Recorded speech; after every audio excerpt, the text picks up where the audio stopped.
Yun oh, mga master, kamusta? Kaput po tayo ngayon at turnaround day.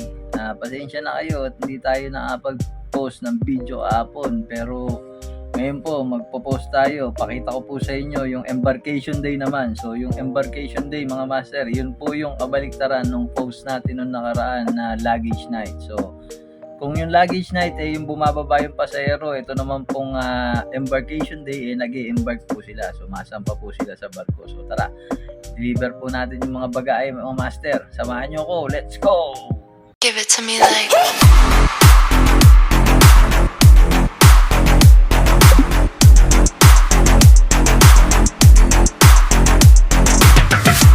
So ayan nga po mga master, dito lahat yan nagsisimula sa deck 4 po mga master. Habang dumadating po ang ating mga pasahero, dumadating din po papasok ang kanilang mga bagahe. So dahan-dahan iaakyat po yan dun sa mga deck kung saan sila nakatira mga master. At ganoon din ang ating mga stock dito sa barko, tulad ng mga pagkain at kung ano-ano pang mga pangangailangan natin, kasabay din po yan na pumapasok tuwing turnaround day mga master.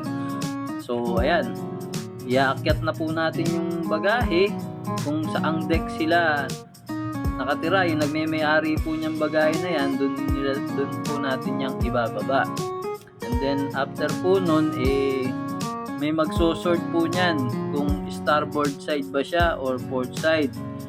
Pag na-sort na po, pipiliin na po natin kung ano na po yung papunta dun sa section natin na mga bagahe mga master. Tapos ayan, nagsosort na po ng ganyan. Ayan, tignan nyo si kuya, ayan, no? Ganyan ang gagawin natin mga master. So kailangan tignan natin kung anong bagahe yung papunta dun sa section natin. Check natin yung number para ihatid natin dun sa tamang kabin na nagmamay-ari po ng bagahe.